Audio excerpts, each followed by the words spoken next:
Hello student, আবারও একটি suggestive video নিয়ে চলে এসেছি। Nutrition 4th semester class 12 unit 2 chapter 4 বিভিন্ন খাদ্যের পুষ্টিমূল্য। এখান থেকে তোমাদের একটি মাত্র কোশ্চেন থাকবে, যেটা 3 মার্ক বলো, 5 মার্ক বলো বা 2 মার্ক বলো। তো এখান থেকে অঙ্কও থাকতে পারে, আবার কোশ্চেনও থাকতে পারে।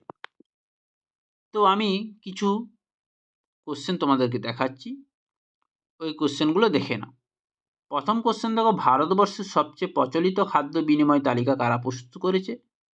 সেই সঙ্গে আইএফসিটির পুরো কথাটি কি? নেক্সট দেখো, খাদ্য বিনিময় তালিকার গুরুত্ব ও প্রয়োজনীয়তা লেখো। আরেকটি বলবো, 6 নম্বর কোশ্চেনে যেটি থাকছে, মাংস জাতীয় বলছি, 5 নম্বর কোশ্চেনে থাকছে যেটা, দুগ্ধ বিনিময় তালিকাভুক্ত যে কোনো 4টি খাদ্যের নাম উল্লেখ করো, যে কোনো 2টি খাদ্য বিনিময় করে দেখাও। নেক্সট দেখো, আইএফসিটির 7 নম্বর কোশ্চেন দেখো, আইএফসিটি ব্যবহার করে সারাদিনে মোট গৃহীত খাদ্যের পুষ্টিমূল্য নির্ধারণের ধাপগুলি লেখো। এই ছিল 2 মার্কের কোশ্চেনগুলো। এছাড়া দেখো 5 মার্কের কোশ্চেন, ফুড এক্সচেঞ্জ লিস্ট কাকে বলে? ভারতবর্ষে এই লিস্টের প্রয়োজনীয়তা উল্লেখ করো। তার সঙ্গে থাকছে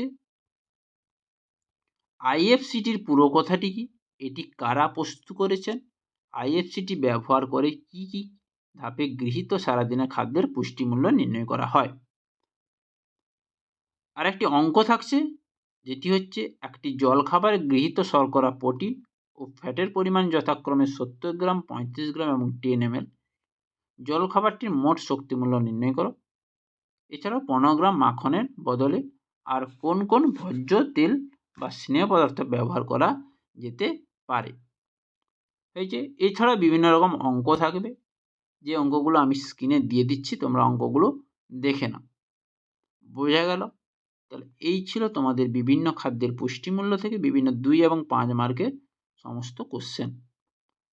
তো এই ভিডিওটি ভালো লাগলে অবশ্যই লাইক করো, কমেন্ট করো, শেয়ার করো। চ্যানেলটি সাবস্ক্রাইব করে রাখো।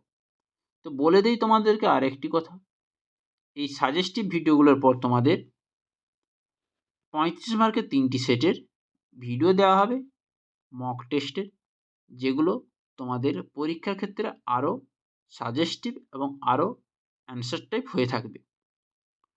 তো এই ভিডিওটি ভালো যদি লেগেছে অবশ্যই কমেন্ট করে জানাও এবং চ্যানেলটিকে সাবস্ক্রাইব করে রাখবে। তো পরের ভিডিওতে দেখা হচ্ছে। আজ এই পর্যন্ত।